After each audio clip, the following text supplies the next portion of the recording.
Ricardo da Costa trabaja, sí necesita presentación, así que lo presento, es politólogo, trabaja en ciudadanía, es investigador en ciudadanía, y él ha trabajado un capítulo sobre confianza en las instituciones electorales, que es directamente enfocado en estos temas institucionales de la democracia. Entonces, Ricardo nos va a contar cómo ven los bolivianos a las instituciones electorales propiamente dichas.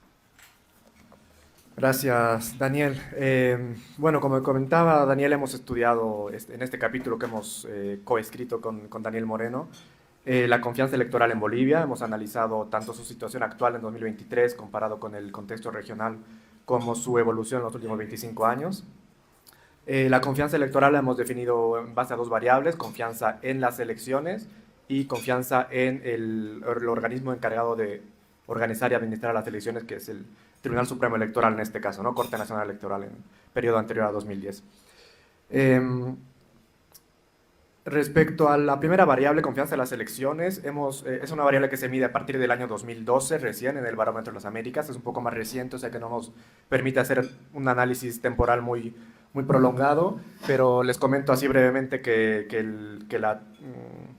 el comportamiento de esa variable es más o menos volátil, pero se mueve en unos márgenes entre el 33% y el 46% de personas que confían en las elecciones en Bolivia, ¿no? Entre el año 2012 y 2023. El año 2023 se ha registrado el nivel más bajo en toda esa serie, con 30% de personas que confían en las elecciones en Bolivia. Respecto a la confianza en el Tribunal Electoral, que es el gráfico que están viendo en la pantalla, vemos que a partir del año 2018, que empieza esta recopilación de datos, Bolivia empieza con un nivel muy bajo de confianza en el Tribunal Electoral, en la Corte Nacional Electoral en este entonces, poco superior al 25%, y en la próxima década, hasta el año 2010, va aumentando va aumentando el nivel de confianza en el Tribunal Electoral hasta niveles del 55%, que es el máximo registrado en el estudio.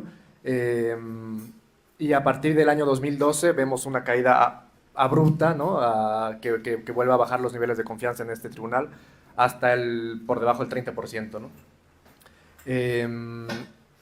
Una de las ideas, digamos, que surge viendo este mensaje es que la construcción de la confianza en las instituciones electorales es un proceso que lleva mucho tiempo, más de 10 años aquí, como vemos, y que en cuestión de días seguramente, o por lo menos en cuestión de 2 años, puede desplomarse por completo, ¿no? Es un proceso que hay que tomar en cuenta. Y bueno, a partir del 2012 hasta el 2023 vemos que se mantiene unos niveles de confianza bajos, pero un poco estables, digamos, entre el 25 y el 30% en Bolivia. No sé cómo voy de tiempo. 2 minutos, estás bien a la mitad. Ok, en el siguiente gráfico lo que quería mostrarles es que, bueno, en este estudio hemos intentado ver cuáles son las variables que están detrás de la confianza electoral, tanto de la confianza en las elecciones como de la confianza en el Tribunal Electoral. Hemos analizado diferentes variables sociodemográficas, hemos encontrado alguna influencia de la edad o del nivel de educación formal, pero la variable que definitivamente marca con mayor fuerza la confianza en el Tribunal Electoral y en general en las instituciones electorales es la confianza en el presidente. La confianza en el presidente o la valoración del trabajo del presidente, ¿no? En este gráfico podemos ver que entre 1998 y 2008 más o menos, tanto las personas que confían en el presidente o que aprueban su gestión, que es la línea más oscura, como las personas que no aprueban su gestión, no hay gran diferencia, digamos, entre ambas en su valoración hacia el Tribunal Electoral. Todas tienen la misma tendencia que habíamos visto antes, va subiendo desde el 98 hasta el 2008 más o menos, pero a partir del año 2010 vemos que se abre una brecha muy grande entre las personas que aprueban la gestión del presidente y los que desaprueban al presidente respecto a la confianza electoral. Como vemos, las líneas rojas marcan esas brechas, ¿no? Que al año 2023, de hecho, alcanzamos la brecha más amplia entre quienes aprueban al presidente, la gestión del presidente, y los que desaprueban respecto a la confianza electoral. Vemos que entre 2019 y 2023, las personas que no aprueban la gestión del presidente no llegan o apenas rozan el 10% de confianza en el Tribunal Electoral, ¿no? Entonces, digamos que la explicación a la desconfianza en las instituciones electorales podríamos buscarla sobre todo en este grupo de población, ¿no? Gracias. Hola. ¿Ya está? Gracias, Ricardo. La segunda parte de este panel es, una vez presentados estos datos iniciales, es tratar de pensar cuáles son las implicaciones que tienen esta información, estos datos para la democracia boliviana. Entonces vamos a empezar en el orden inverso, va a empezar Ricardo y después le vamos a ceder la palabra a Erika Brockman para que nos ayude a pensar las implicaciones de todo esto para la democracia boliviana y vamos a compartir ideas después entre todos. Ricardo. Gracias. Sí, a ver, tomando en cuenta que en una democracia, particularmente las democracias representativas, la institución del voto es fundamental porque es la conexión entre la voluntad de la comunidad política y los gobernantes electos y en última instancia de las políticas públicas que emanan de él y el uso del aparato estatal y todo lo que implica. Creo que es importante que valoremos el estado actual en el que se encuentra la confianza precisamente tanto en el voto como en la institución que es garante, ¿no?, de que ese voto se traduzca efectivamente, o la voluntad popular se traduzca efectivamente en los gobernantes electos y en las políticas que emanan de allí, ¿no? Hay muchas cosas que podríamos analizar de aquí. Hemos querido, en el capítulo, bueno, profundizamos un poco en un análisis de qué factores podrían explicar que la tendencia que llevábamos en Bolivia desde el año 98 hasta el 2008 se haya quebrado a partir del 2010 y que se haya profundizado aún más a partir del 2012. Creo que un análisis de ese periodo temporal es importante y no es fácil, por supuesto, porque hay muchas cuestiones que pueden afectar y que los datos bianuales no necesariamente reflejan. Pero bueno, creo que es bueno, importante que le demos vueltas a eso. Entre algunas de las cuestiones que hemos analizado es como vemos aquí que hay una relación tan estrecha entre la confianza del presidente o la aprobación del presidente con la confianza electoral. Lo que haya sucedido en ese periodo del 2008 al 2012 respecto al TIPNIS, las elecciones judiciales, el gasolinazo, bueno, una serie de cuestiones que han ocurrido en esta época, podría explicar un poco qué ha pasado, ¿no?, por qué se han desplomado los niveles de confianza electoral en Bolivia. Y también analizar las responsabilidades que tendrían todos los actores políticos para que esto suceda, y a partir de ahí pensar en cómo se puede recuperar esta confianza, ¿no?, que bueno, que es un debate que implicará muchas más cosas de las que estoy comentando. La implicación de esto, bueno, no hace falta decirlo mucho. O sea, si las personas no tienen confianza en que su voto se está traduciendo en escaños, en las autoridades electas, en políticas públicas, es difícil que la gente mantenga apoyo por el sistema democrático. De hecho, en el capítulo analizamos la relación entre estas dos variables de confianza electoral con la satisfacción con la democracia y con el apoyo de las personas en el sistema democrático como forma de gobierno. Y hay una correlación evidente. Las personas que más confían en instituciones electorales y las personas que más confían en las elecciones son a su vez las personas que mayor satisfacción tienen con la democracia y mayor apoyo tienen del sistema democrático en su conjunto. Así que bueno, la importancia está dicha ahí, ¿no? Gracias, Ricardo. Alejandro. Bueno, les he mostrado cómo las violencias y la inseguridad se está afectando directamente en un nivel de satisfacción. Ahora, lo que yo quiero ver en esta segunda parte es a qué tipo de prácticas y actitudes y valores ciudadanos está dando lugar este tipo de relación. Y yo me voy a concentrar en 4 prácticas, muy rápidamente para cumplir con mi tiempo. Uno tiene que ver con las prácticas directamente antidemocráticas, ¿no?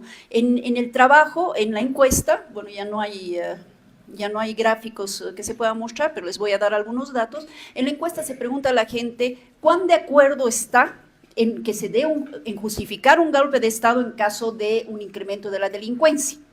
Y en ese dato es aterrante, porque si el 2014 solo 25% decía ya está bien que haya golpe de Estado si hay delincuencia, el 2023 44% de la gente aprobaba el golpe de Estado en caso de delincuencia. Entonces ya es algo que te llama la atención.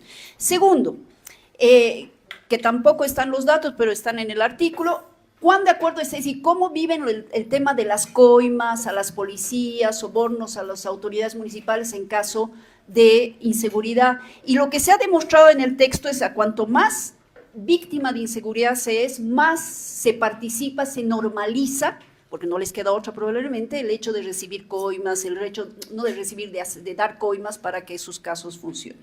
El tercer tema, que es otra cosa que a mí me preocupa, es la concepción punitiva de justicia.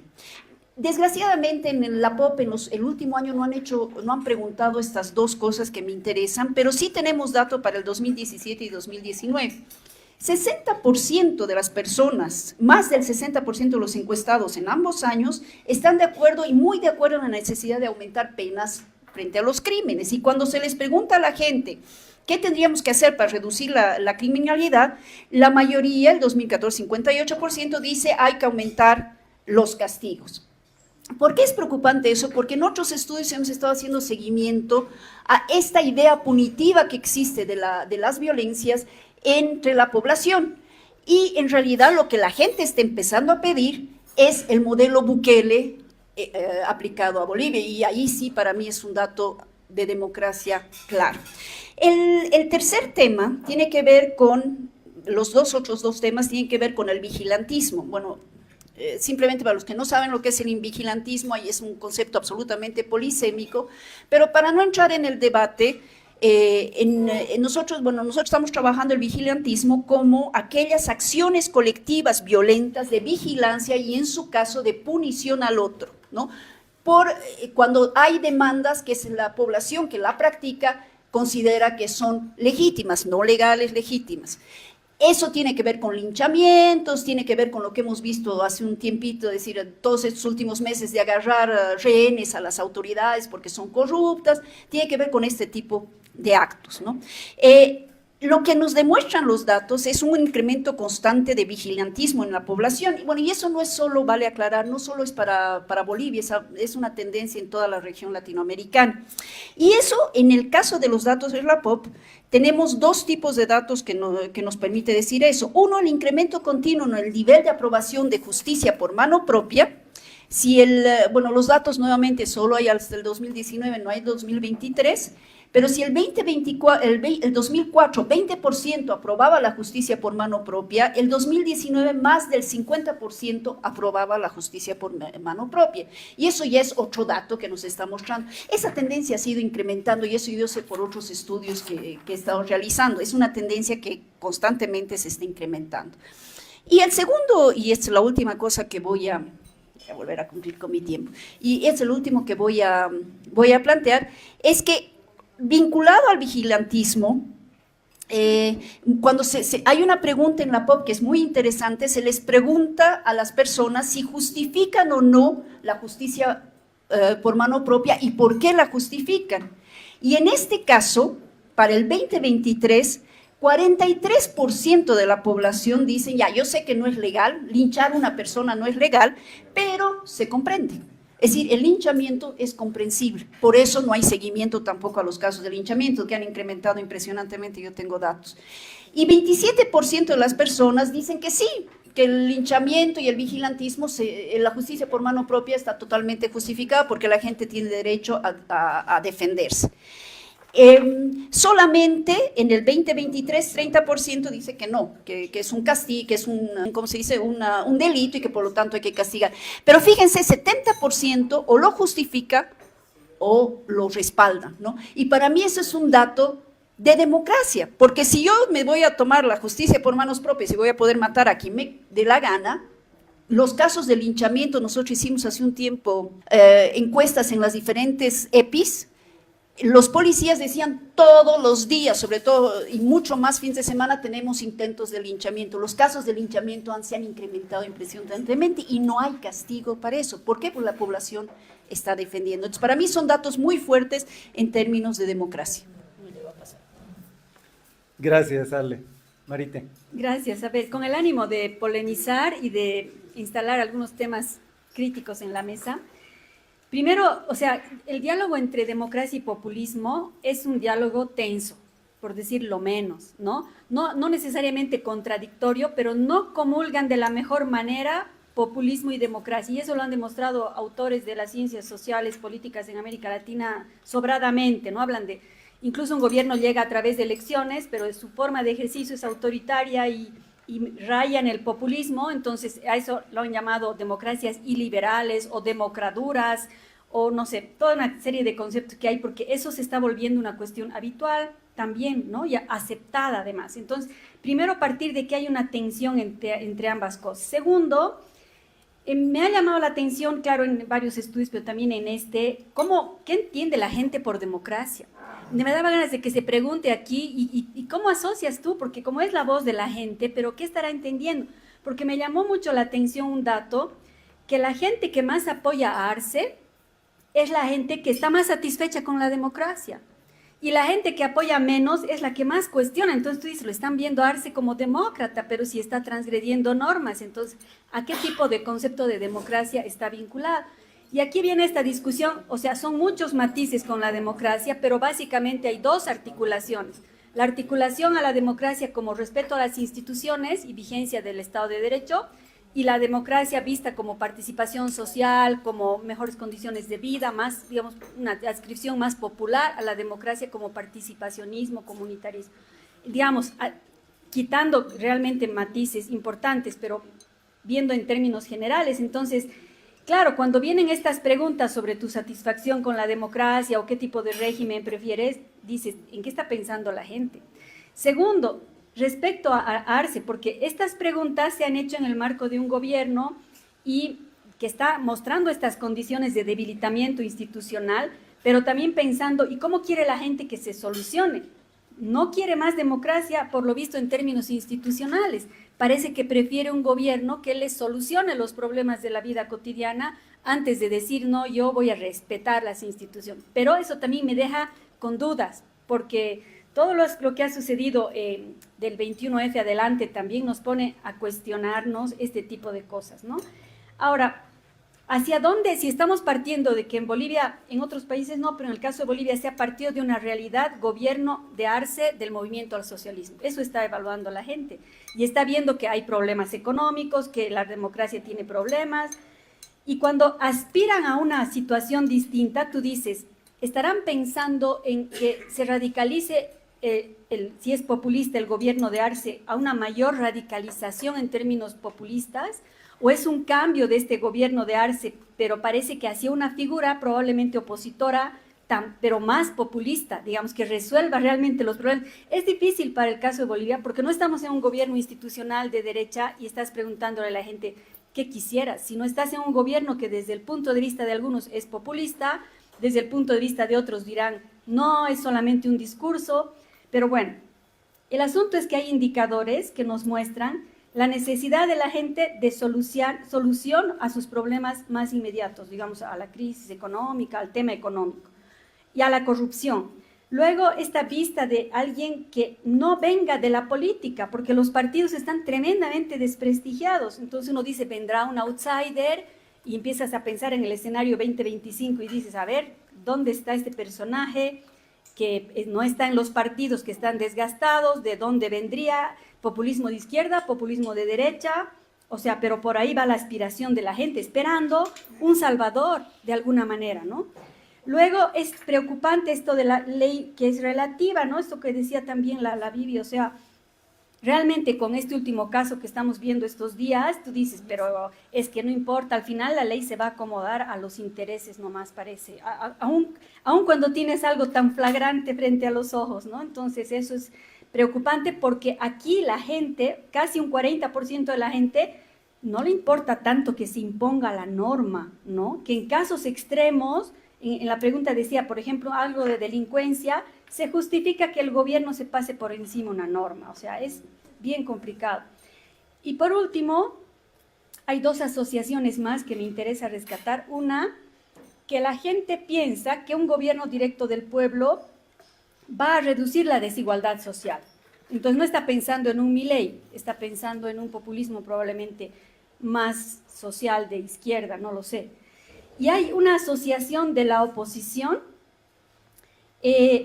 piensan que la oposición actual, porque es un poco va ahí la pregunta, digamos, los partidos opositores no irían a reducir políticas, o sea, no irían a aplicar políticas de reducción de la desigualdad.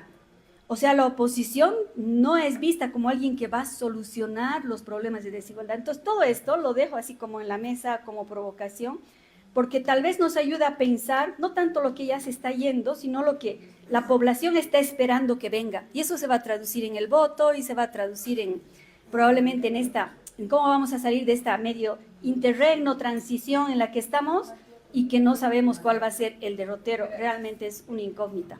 Eso, gracias. A ver, el último capítulo que he trabajado, que es el de autoritarismo, como les decía, yo pienso que más bien muestra ya el efecto de todos estos problemas institucionales que mis compañeras, mis compañeros han estado describiendo para ustedes, que venimos acumulando en el trabajo y en los años que venimos mirando la democracia. Bien brevemente, dos cosas. El capítulo ha sido difícil de trabajar porque las características de un régimen autoritario más que nada se muestran y se expresan en las políticas de Estado y en las acciones de Estado, y este es un estudio de cultura política, ¿no? Entonces lo que he rastreado y he tratado de rastrear es, la semilla no crece en suelo infértil.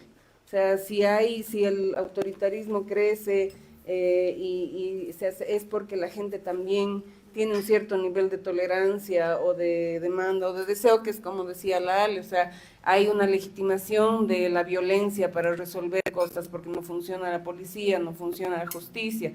Creemos que el linchamiento es legítimo porque nos estamos defendiendo, nos sentimos amenazados con la inseguridad, con la creciente inseguridad social o con la aparente creciente inseguridad social, y nuestro recurso en la sociedad civil es vigilar más, controlar más, poner cámaras, contratar guardias, colgar muñecos, ¿no es cierto? Es el que amenaza más fuerte, no sé, pues se sentirá más seguro.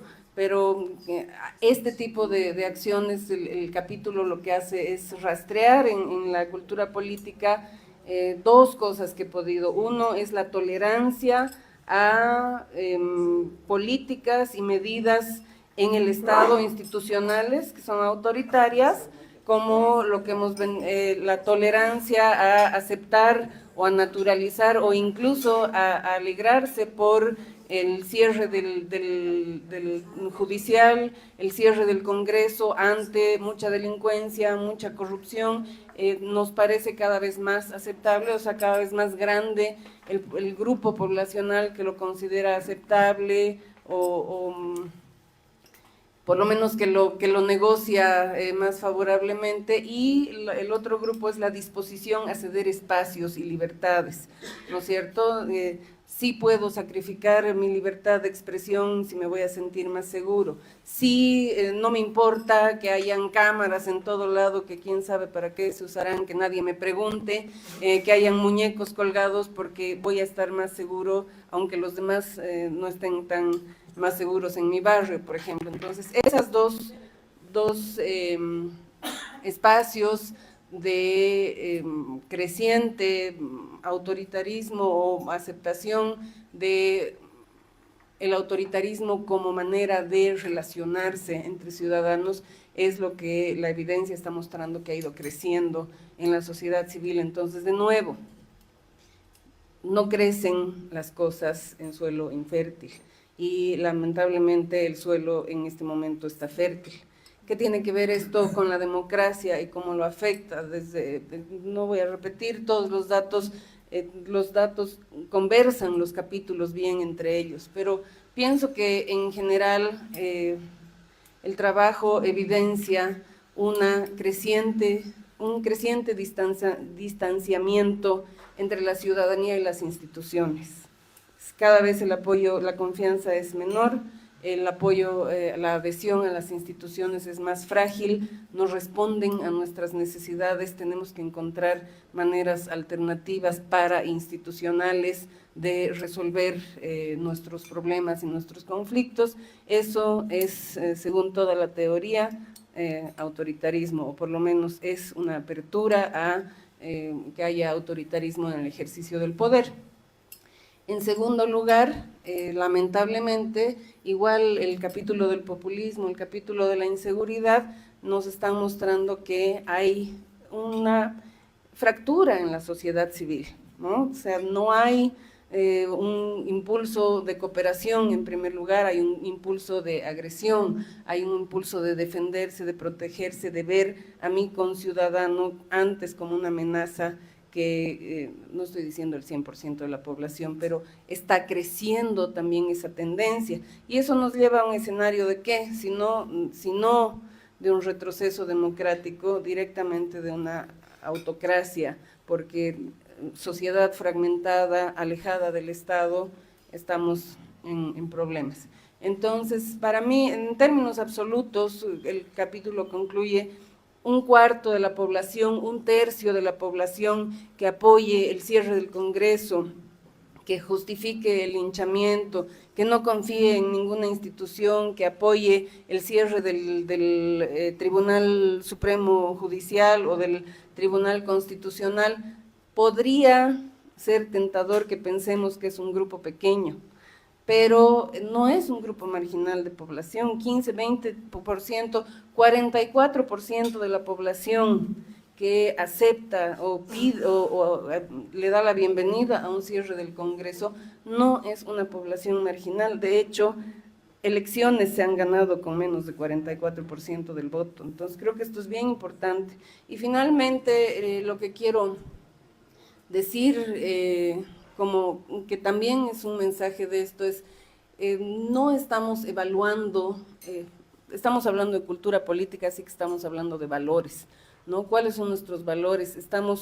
Yo estoy cansada de oír de la vocación democrática de la sociedad boliviana. Yo no creo que tengamos vocación democrática viendo todo esto. Sin embargo, pienso que hay un espacio que tenemos que trabajar y recuperar y dejar de pensar en la democracia como un paquete del FMI que nos hemos comprado y que hay que hacer nuevas medidas políticas económicas. La democracia y los valores democráticos de convivencia no son una moda, no es la ONU, no son los ODS que nos están obligando.